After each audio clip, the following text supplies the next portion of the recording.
Hello, everybody. I hope you find yourself well today. Thank you so much for joining me. My name is Lily, and I am so happy that you are here with me today.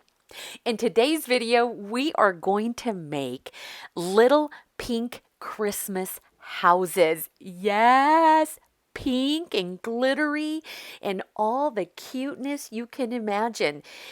But instead of using regular number 10 size envelopes like I've been using in the past, I opted to use junk mail envelopes with a window. Now, I've used these before for all kinds of other projects, and I'm going to have all kinds of videos linked down below. But if I don't, and if you want more information, please leave me a comment below, and I will reply to you as soon as possible. Look at how cute these turned out, you guys.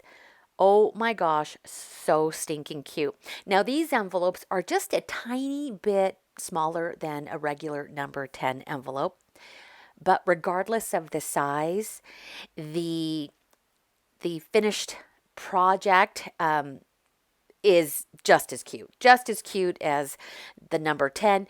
Whatever envelope you have, junk mail envelopes, window envelopes like this, store-bought window envelopes, whatever envelope you have, just get your envelopes because we are going to make some cute little pink Christmas houses.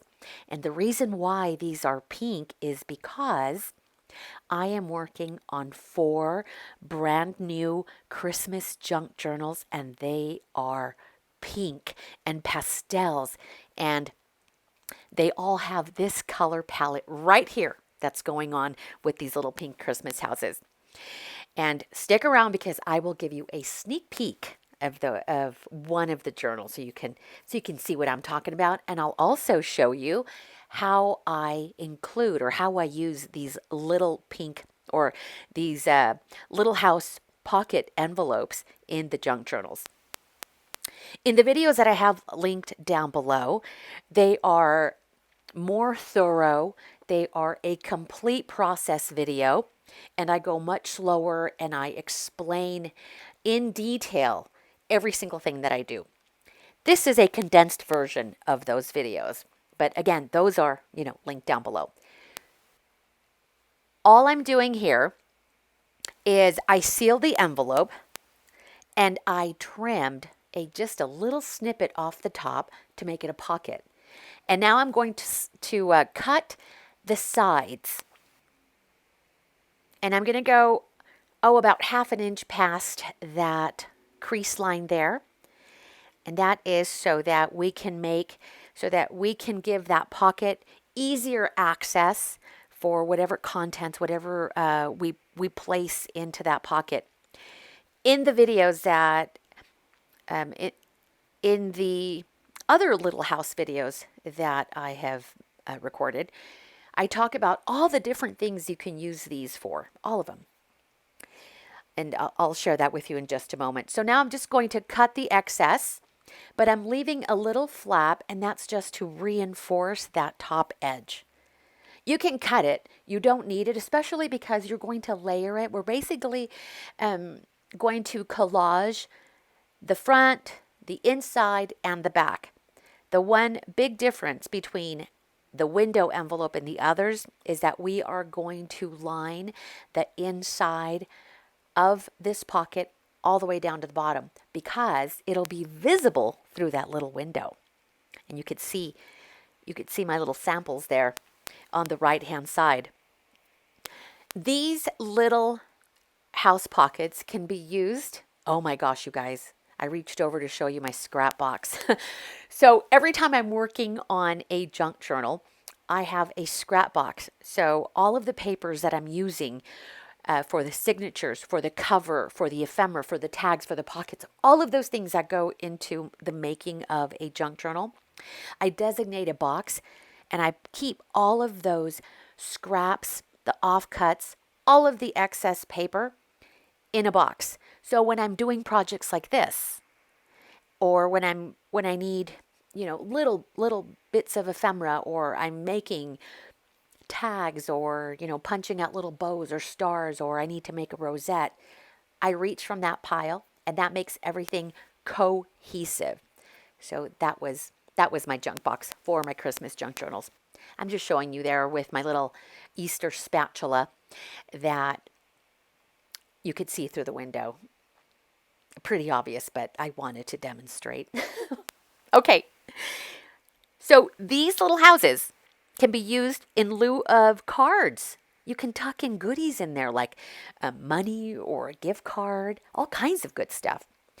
So I am showing you here how I line the inside. And this is an offcut from a 12 by 12 sheet of scrapbook paper. And it is the very thin kind. You don't want to make it too thick because there will be a lot of layers going on the envelope. And so just a thin, you could even use book page. That would be cool too. So whatever paper, whatever scraps you have, we just want to line the inside.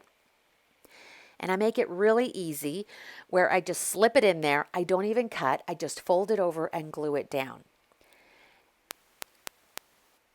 So I'm not going to completely collage this envelope.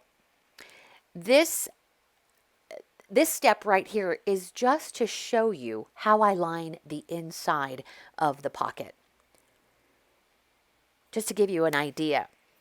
And for the sake of time, I already have a pocket that I have collaged. But you could see, isn't that cute, you guys?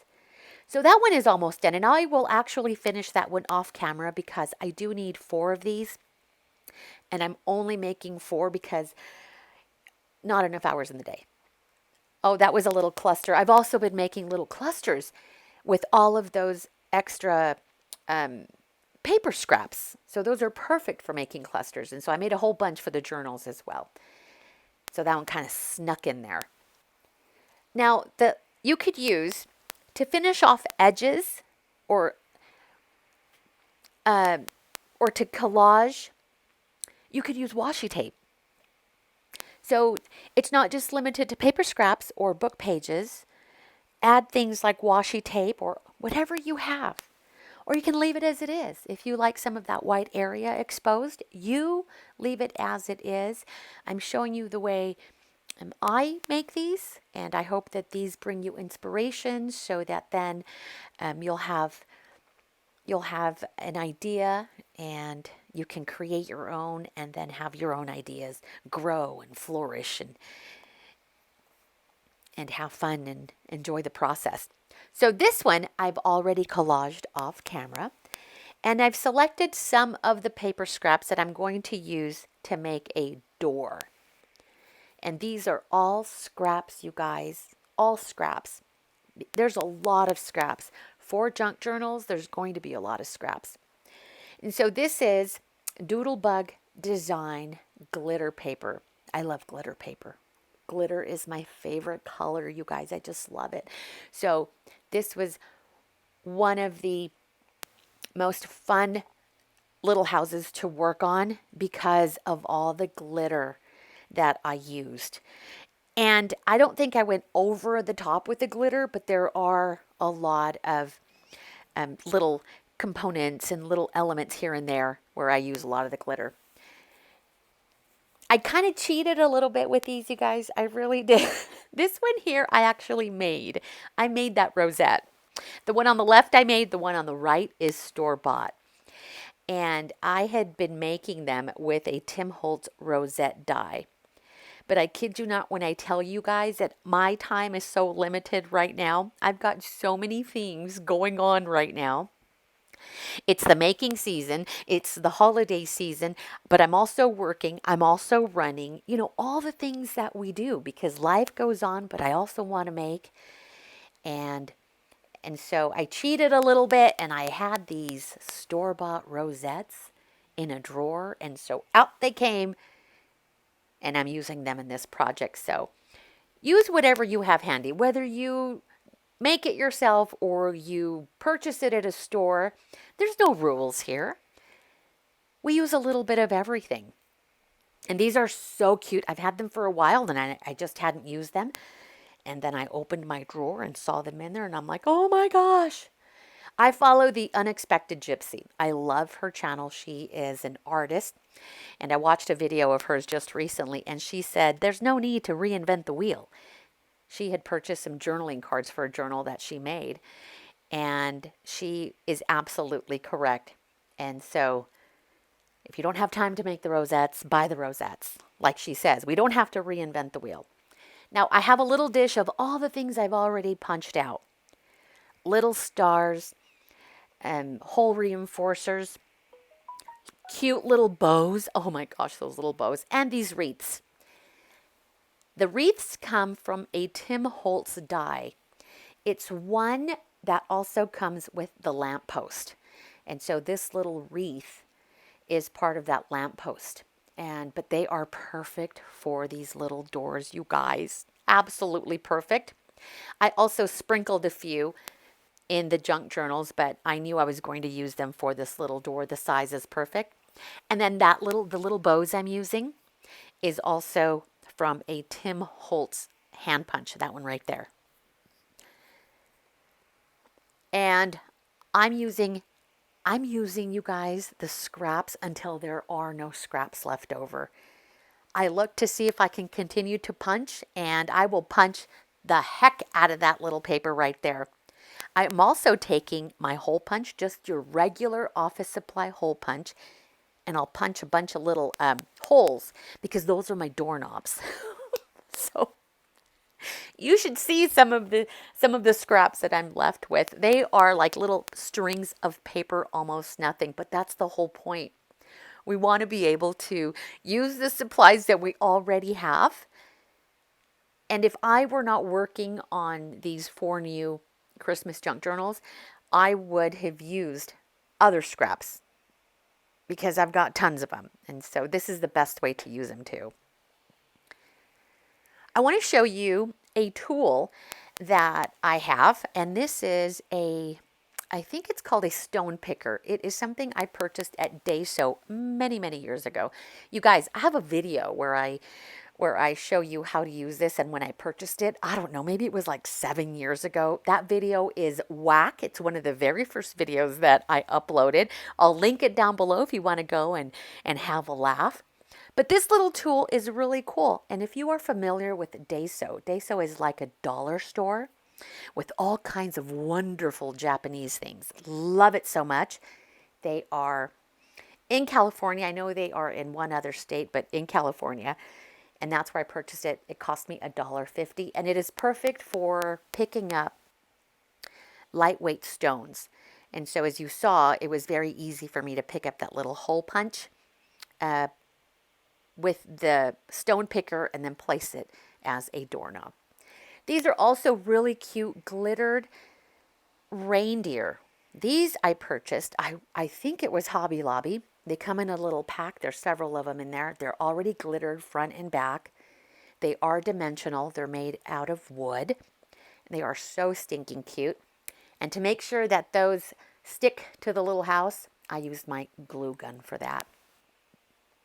This trim is so cute, and it looks great on the edge of our little roof because they look like snowflakes, you guys. These little houses were made with purpose, like with intention, where some of the other ones that I've made in the past, the very first ones, in fact, my whimsical ones, I used scraps of paper and I was just piecing things together. I love how they turned out because I used all of my favorite papers, even though they were like junk and scraps. Oh my gosh.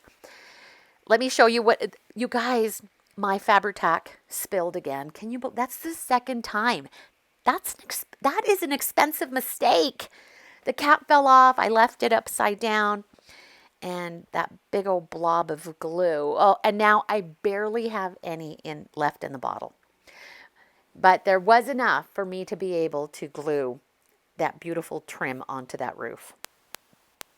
So as I was saying, these were made with intention. I knew that they needed to be pink for the new pink Christmas junk journals.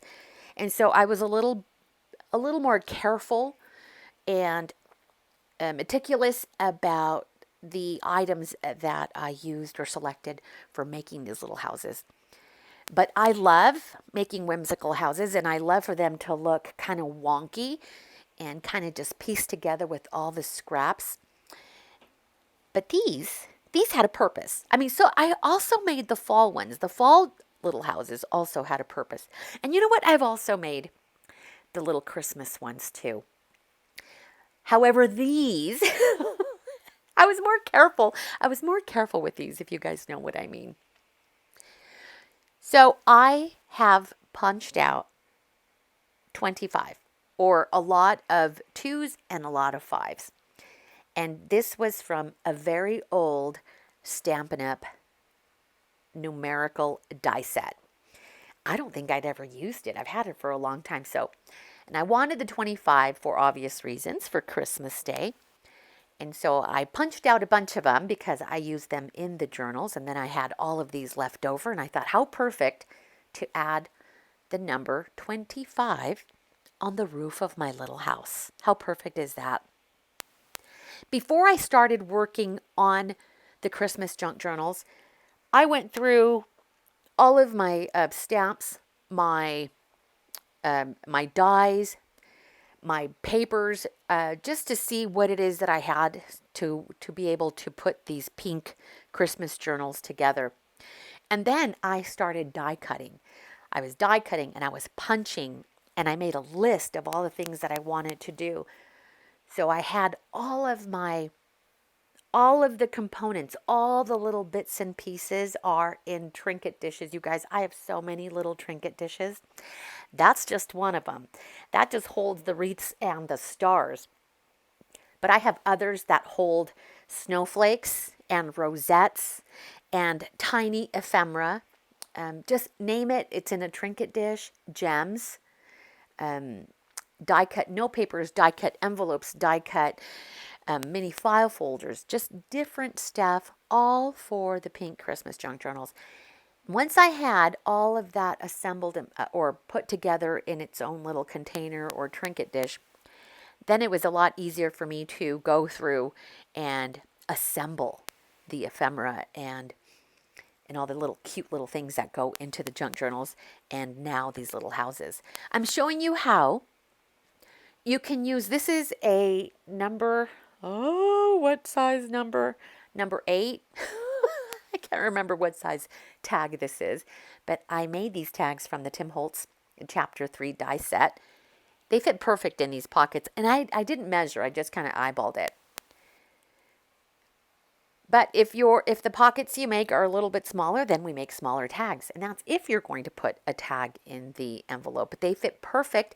And do you see that little gap there? It makes it perfect so that you can just easily take your fingers, reach in there, and pull the tag out.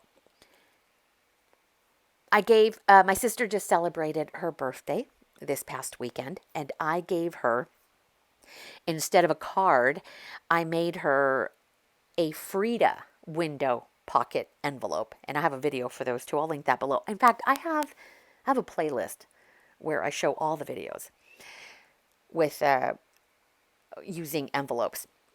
But I use that, and then I put a tag in there with a little note, and then I put a little gift card in there for her. So do you see how you could do that as gift giving? And she liked it. She told me she loved it, so that was nice. Look at how cute these are, you guys.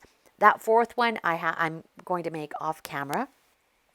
But in my thumbnail for this video, I'm sure you noticed that I did photograph all 4. They turned out so stinking cute. I hope you guys enjoyed this.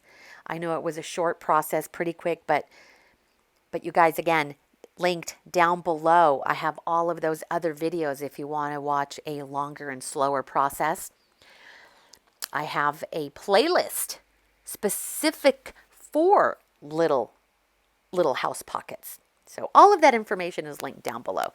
I appreciate you guys if you would go and watch those. That would be awesome. Or let me know down in the comments what you think.